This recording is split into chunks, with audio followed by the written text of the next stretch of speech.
साथियों, आप सभी का बहुत बहुत स्वागत है हमारे इस खास एपिसोड में।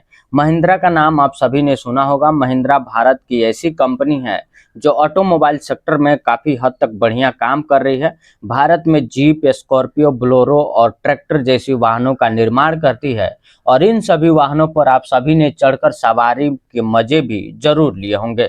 लेकिन उसी महिंद्रा से जुड़े एक ऐसी खबर के बारे में आज इस वीडियो में हम चर्चा करेंगे और समझने की कोशिश करेंगे कि महिंद्रा किस तरीके से आज 21वीं सदी के ट्रेंडिंग बिजनेस में अपना हाथ आजमा रहा है, उसको पूरे तरीके से विस्तार कर रहा है और नए बिजनेस को अपने एम्पायर में शामिल कर रहा है। सबसे पहले आप मेरे स्क्रीन पर नजर डालिए, मैं एक रिपोर्ट दिखाता हूं। The Mahindra group incorporated a new step down subsidiary named नव नववायु एरोस्पेस लिमिटेड इन जुलाई 29 2026 यानी 29 जुलाई 2026 को महिंद्रा ग्रुप जो है एरोस्पेस कंपनी नवयाऊ का स्थापना किया और इसके तहत आने वाले समय में एरोस्पेस जैसी टेक्नोलॉजी में शामिल हो जाएगा। Headquarters Mumbai with initial authorised share capital 1 crore. The company aim to design, develop and manufacturer complete aircraft aerospace system. आप यहाँ पर देख सकते हैं लिखा हुआ है complete aircraft aerospace system and defence equipment. ये वही महिंद्रा है जो पहले ट्रैक्टर, ट्रॉली और जीप वगैरह का मैन्युफैक्चरिंग करता था, लेकिन आज के समय में महिंद्रा जो है अपने साम्राज्य में जहाज, मिसाइल और रक्षा उपकरणों के निर्माण के लिए अपनी कंपनी की स्थापना कर दी है। महिंद्रा वही कंपनी है दोस्तों जिसकी सवारी लगभग देश के हर एक व्यक्ति ने किया होगा। महिंद्रा ने लॉन्च किया नोवायाऊ एरोस्पेस। भारत में विमान और रक्षा उपकरणों के निर्माण की नई शुरुआत होने जा रही है। अब दोस्तों इससे फायदा क्या होगा? फायदा यही होगा कि अगर रक्षा उपकरणों में, मिसाइलों में और एयरक्राफ्ट के मैन्युफैक्चरिंग में अगर इस तरीके का प्रतिष्ठित कंपनी अगर शामिल होती है तो कंपटीशन बढ़ेगा। कंपटीशन में नए नए टेक्नोलॉजी की आविष्कार होगी या फिर सस्ते दामों पर अपने देश के अंदर में एयरक्राफ्ट जैसी चीज़ों का निर्माण भी और ज़्यादा तेजी आ जाएगी। आप यहाँ पर देख सकते हैं नोवायाऊ एरोस्पेस का जो है सेंटर है, यहाँ पे इंडिया का लोगो है और यहाँ पर लड़ाकू विमान या फिर एरोस्पेस से जुड़ी हर एक चीज़ों का निर्माण यहाँ पर होने वाला है।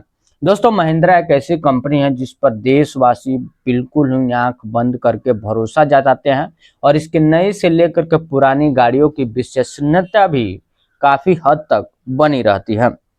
दोस्तों महिंद्रा कंपनी का साम्राज्य कितना बड़ा है इसके बारे में एक टाइमलाइन देख लेते हैं कि कब से इस कंपनी का उदय हुआ और आज के 21वीं सदी में यानी साल 2026 में वो कौन से कारनामे कर रहा है, जिसके बाद महिंद्रा जो है विश्व की टॉप 50 कंपनी में जो है अपना स्थान जमा ली है। दोस्तों 1945 यानी 1945 में महिंद्रा एंड महिंद्रा की स्थापना मुंबई में हुई थी। 1948 में कंपनी का नाम बदलकर महिंद्रा एंड महिंद्रा किया गया और भारत में जीप असेंबल करना शुरू किया। सबसे पहले महिंद्रा जो है अपने भारत में जीप बनाता नहीं था, जीप का कंपोनेंट खरीदकर उसको असेंबल यानी कस के अपने नाम से बेचता था। 1963 में कंपनी ने ट्रैक्टर निर्माण के क्षेत्र में प्रवेश किया।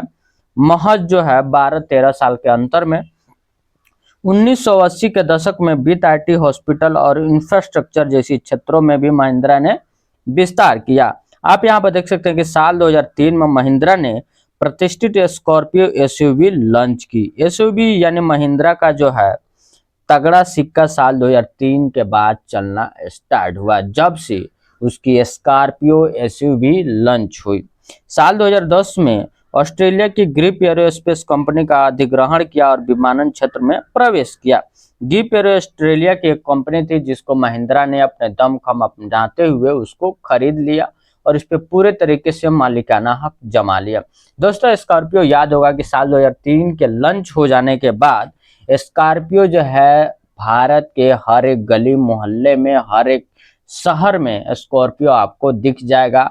इवन अभी आप रोड पर निकलिएगा तो 50 गाड़ी में से कम 10 से 15 गाड़ी स्कॉर्पियो आज के समय में भी आपको दिख जाएगा। स्कॉर्पियो जो है महिंद्रा का एक कहा जाता है ना डॉलर सिक्का, वही है उस कंपनी के लिए। तो साल 2011 में एरोस्पेस निर्माण के लिए महिंद्रा एरो स्ट्रक्चर की शुरुआत हुई और 15-25 के बीच में दुनिया भर के एरोस्पेस कंपनियों के लिए महिंद्रा जो है पुर्जे की आपूर्ति करी। एरोस्पेस में जहाज वगैरह में जो भी पुर्जे लगते हैं, उसके मशीनरी लगते हैं, जो छोटे बड़े चीज होते हैं, उसका निर्माण करके डायरेक्ट कंपनियों को जो है इन्होंने सप्लाई किया। 2026 में रिपोर्ट के अनुसार 1,98,00,000 करोड़ रुपए का राजस्व और 17,099 करोड़ रुपए का मुनाफा दर्ज हुआ महिंद्रा कंपनी को। महिंद्रा ने नोवा याहू एरोस्पेस की साल 2026 में लॉन्च करी। नोवा याहू एरोस्पेस लॉन्च किया गया, जिसका उद्देश्य भारत में विमान और रक्षा प्रणालियों का निर्माण करना भी शामिल है। महिंद्रा का अविश्वसनीय सफल, जाहिर सी बात है भारत की कंपनी है और इतनी सटीक तरीके से बिना अपने कंपनी के ऊपर बड़ी आंच आए, बिना ऑथोराइज्ड एलिगेशन के अभी तक साफ सुथरी काम करते आ रही है महिंद्रा। और महिंद्रा अच्छे लोगों के हाथों में है जो मैनेजमेंट इसको करते हैं।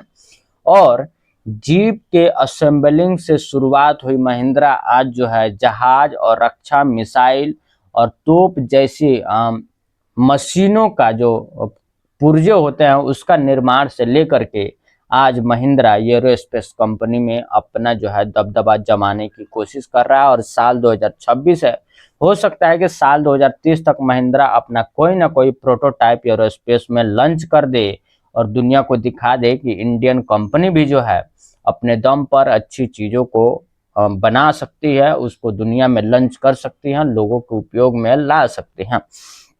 तो इन सभी बातों को ध्यान में रखते हुए दोस्तों मैं आपसे कहना चाहूँगा कि इंडिया की कंपनी जो भी कामें करती है उसके बारे में तो हम बातें करते ही हैं, लेकिन इस विषय को बताने के पीछे का मोटिव यही था कि मैं अगर दर्शकों से वीडियो बना करके कुछ वार्तालाप कर रहा हूं तो अपने देश की कंपनी जो एक अच्छी काम कर रही है उसके बारे में आप सभी को बताना बहुत ज़्यादा जरूरी था, क्योंकि आने वाले समय में देश की बड़ी बड़ी कंपनियां देश हित में काम करने वाली हैं और इसको लेकर के सरकार के साथ एमओयू, जिसको जो है समझौता के तौर पर देखा जाता है, वो ऑलरेडी साइन हो चुकी है। दोस्तों अगर इसी तरीके का जनरल टॉपिक से लेटेस्ट रिपोर्ट से अगर आप अपडेटेड रहना चाहते हैं तो हमारे चैनल को सब्सक्राइब कीजिए, जिसका नाम है मिथिलेश कावाणी, और यहाँ पे सब्सक्राइब बटन होगा, इसको सब्सक्राइब कीजिए और वीडियो को अपने दोस्तों रिश्तेदारों के साथ व्हाट्सएप पर शेयर कीजिए। और फेसबुक पर अगर आप वीडियो देख रहे हैं तो पेज को फॉलो जरूर कीजिएगा और लाइक भी जरूर कीजिएगा। मिलते हैं अगले वीडियो में, तब तक के लिए जय हिंद।